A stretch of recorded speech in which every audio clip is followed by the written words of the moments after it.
नमस्कार। Current affairs with Navneet जेएमएच में आपका स्वागत है। आज 17 दिसंबर है और आपके लिए महत्वपूर्ण करंट अफेयर्स की सीरीज का शुभारंभ करता हूं।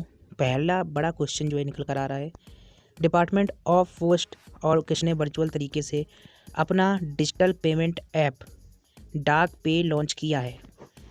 हमारा आंसर होगा इंडिया पोस्ट पेमेंट्स बैंक। अगर आप कोई भी आंसर दे सकते हैं पहले तो आप कमेंट में ज़रूर दें।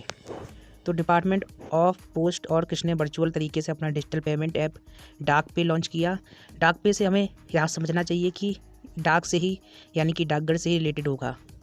आपको बता दें, इंडिया पोस्ट पेमेंट बैंक और डिपार्टमेंट ऑफ पोस्ट ने हाल ही में वर्चुअल तरीके से अपना डिजिटल पेमेंट ऐप डाक पे लॉन्च कर दिया है। देश के अंतिम कोने तक डिजिटल वित्तीय सेवाएँ देने के प्रयासों के तहत यह ऐप जो है लॉन्च किया गया है। 1 सितंबर 2018 को इंडिया पेमेंट्स बैंक की जो है शुरुआत हुई थी। दूसरा क्वेश्चन आता है, एरोस्पेस वैज्ञानिक प्रोफेसर रुद्रम नरसिम्हा का हाल ही में कितने वर्ष की आयु में निधन हो गया। तो हमारा आंसर है 87 वर्ष। ये हमने आपको कल भी बताया था और किन किन लोगों ने कल की जो क्विज देखा है वो कमेंट में यस लिखें। आपको बता दें, एरोस्पेस वैज्ञानिक प्रोफेसर रुद्रम नरसिम्हा का हाल ही में 87 वर्ष की आयु में निधन हो गया। निधन का कारण क्या था? ब्रेन हैमरेज हो गया था। आपको बता दें, 8 दिसंबर को बेंगलुरु के अस्पताल में भर्ती कराया गया था। 20 जुलाई 1933 में इनका जन्म हुआ। प्रोफेसर नरसिम्हा ने एरोस्पेस के क्षेत्र में एक द्रव डायनामिस्ट के रूप में पहचान बनाई। सन 1962 से 1999 तक IISc में एरोस्पेस इंजीनियरिंग सिखाई थी।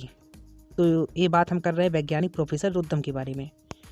अगला क्यों जाता है हमारा, रिजर्व बैंक ने उदय कोटक को फिर से किस बैंक के मैनेजिंग डायरेक्टर और चीफ एग्जीक्यूटिव ऑफिसर के पद पर नियुक्ति को मंजूरी दी है। हमारा आंसर है यहाँ पर कोटक बैंक। कोटक बैंक के बारे में आपको बता दें, रिजर्व बैंक ने हाल ही में दोबारा उदय कोटक को कोटक बैंक के मैनेजिंग डायरेक्टर और चीफ एग्जीक्यूटिव ऑफिसर के पद पर नियुक्ति को मंजूरी दे दी है। आपको बता दें, ये अगले 3 सालों तक इस पद पर बने रहेंगे। करीब 17 सालों से कोटक महिंद्रा बैंक के MD और CEO पद पर ये कार्यरत हैं। अगला क्यों जाता है हमारा, कौन अगले साल यानी कि 2021 में गणतंत्र दिवस के अवसर पर भारत आएंगे और मुख्य अतिथि के तौर पर होंगे। हमारा आंसर होगा बोरिस जॉनसन। बोरिस जॉनसन कौन है?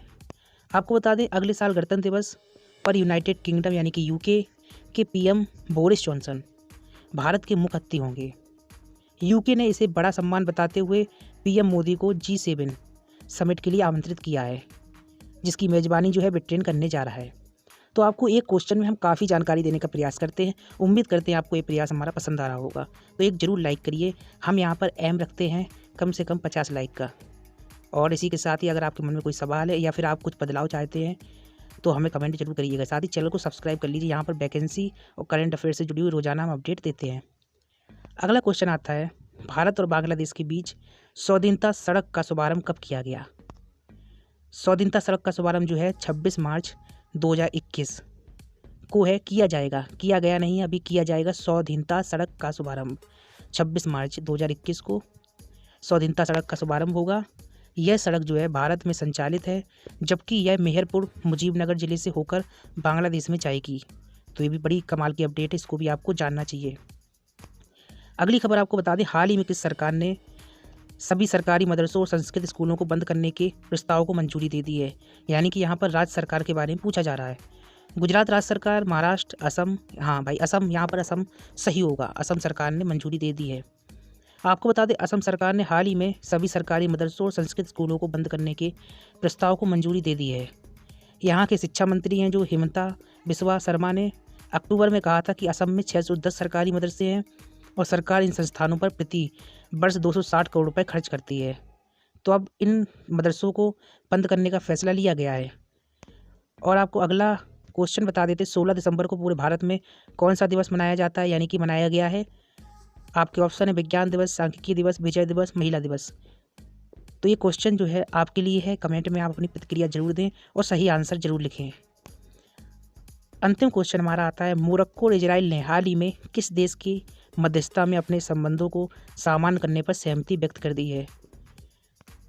हमारा आंसर है अमेरिका।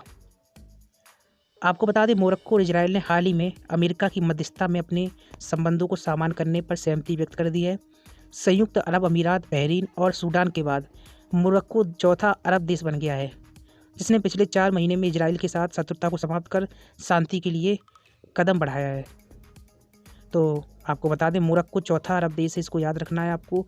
संयुक्त अरब अमीरात, बहरीन और सूडान के बाद मोरक्को जो है चौथा अरब देश बना है। और आपको बता दें, इजराइल के साथ समझौता हुआ है। पहला अगर पूछा जाए तो संयुक्त अरब अमीरात होगा, और किसके कारण से हुआ? अमेरिका की वजह से हुआ, यानी कि अमेरिका की मध्यस्थता में अपने संबंधों को सामान्य करने पर इजराइल और मोरक्को ने सहमति व्यक्त की है। तो हमारा यहाँ पर आंसर होगा मोरक्को और इजराइल।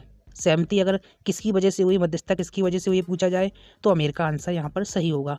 पहला अगर देश पूछा जाए इजराइल से समझौता करने वाला तो संयुक्त अरब अमीरात होगा। तो आज के क्यूज में बस इतना ही। मिलते हैं आपसे नेक्स्ट क्यूज में। बस आप लोग चैनल को सब्सक्राइब करके रखिएगा, रोजाना आपको अपडेट मिलती रहेगी।